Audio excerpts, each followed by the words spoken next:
La vie et l'expérience sont intérieures, tandis que l'œuvre et le message sont extérieurs. Christ doit avoir la prééminence, non seulement intérieurement, mais aussi extérieurement. C'est pourquoi dans l'œuvre et le message du croyant, il est aussi le premier. Christ doit avoir la prééminence dans l'œuvre du chrétien, car nous sommes son ouvrage, ayant été créés en Jésus-Christ, pour de bonnes œuvres que Dieu a préparées d'avance, afin que nous les pratiquions.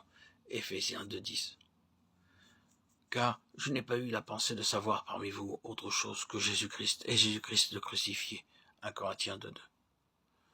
Nous ne nous prêchons pas nous-mêmes, c'est Jésus-Christ le Seigneur que nous prêchons, et nous nous disons vos serviteurs à cause de Jésus. 2 Corinthiens 4:5. Christ doit occuper la première place dans notre œuvre, car nous sommes son ouvrage, ayant été créés en Jésus-Christ pour de bonnes œuvres que Dieu a préparées d'avance, afin que nous les pratiquions. Éphésiens 2:10. Ces bonnes œuvres dont parlent l'épître aux Éphésiens ne sont autres que la personne de Christ. C'est pourquoi marcher dans de telles œuvres signifie marcher en Christ. Mis à part nos occupations quotidiennes, nous faisons tous l'œuvre de Dieu. D'où l'importance de marcher dans les bonnes œuvres de Dieu. Il y a une grande différence entre servir Dieu et travailler pour Dieu. Beaucoup travaillent pour Dieu sans le servir. Une œuvre fidèle, si elle est réellement pour Christ, s'estime en fonction du motif et du but qui nous pousse à agir. Faire l'œuvre de Dieu comporte des satisfactions et des souffrances. Bien que toujours difficile, elle offre des temps de prospérité. Elle possède un certain intérêt et une attirance. Fréquemment, nous œuvrons par intérêt et non pour Christ. Beaucoup courent ici et là pour gagner une réputation dans l'œuvre. Certains fournissent même un énorme travail, mais en réalité, ils n'ont pas servi Dieu. D'éternité en éternité, Dieu œuvre pour donner à son Fils la prééminence. C'est pourquoi nous devons aussi travailler pour Christ. À moins d'une purification de nos mobiles et de nos intentions, la bénédiction de Dieu ne pourra pas nous être accordée. Nous travaillons pour Christ et non pour les pécheurs. La mesure de Christ dans nos œuvres déterminera la mesure de notre succès.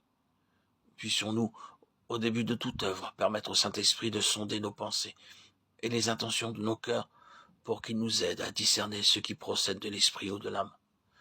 Nous ne devons pas œuvrer pour notre croissance, pour notre groupe ou même pour notre enseignement préféré, mais nous devons travailler uniquement pour Christ. Nous nous réjouissons là où Dieu obtient quelque chose. Nous sommes heureux partout où il gagne du terrain, même si ce n'est pas le résultat de notre travail.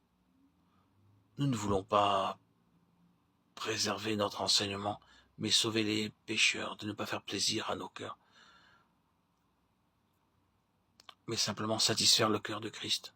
Partout où nous prospérons, où nous accroissons pour nous-mêmes, le Seigneur sera empêché d'agir, et nous souffrirons des pertes. Nous serons délivrés de l'orgueil et de la jalousie en nous réjouissant de tout lieu où le Seigneur gagne du terrain. Nous associons beaucoup trop fréquemment notre gloire à celle de Dieu, mais Dieu sauve les âmes pour l'intérêt de Christ et non par égard pour nous. Selon ce que dit la parole, Paul a planté et Apollos a arrosé, mais c'est Dieu qui fait croître. L'œuvre ne s'est pas accomplie par une seule personne, de peur que les gens ne disent « je suis de Paul » ou bien « je suis d'Apollos ». Toute l'œuvre est pour Christ et non pour les serviteurs. Pour donner une image, nous sommes comme du pain dans les mains du Seigneur. Après avoir mangé, les gens remercient celui qui donne le pain, et non le pain lui-même. Du début à la fin, l'œuvre est pour Christ, jamais pour nous-mêmes. Nous devons être satisfaits de l'œuvre et de la position que le Seigneur a montrée ou qu'il a préparée pour nous. Nous ne devons pas nous glorifier de ce qui a été fait dans les limites assignées à d'autres. 2 Corinthiens 10:16. Combien nous aimons déserter notre champ et fouler le terrain assigné à d'autres. La question n'est pas de se sentir capable de travailler, mais de savoir si Dieu nous l'a commandé. Les sœurs, par exemple, ont besoin de garder leur place. Que les femmes se taisent dans les assemblées, car il ne leur est pas permis d'y parler, mais qu'elles soient soumises selon que le dit aussi la loi.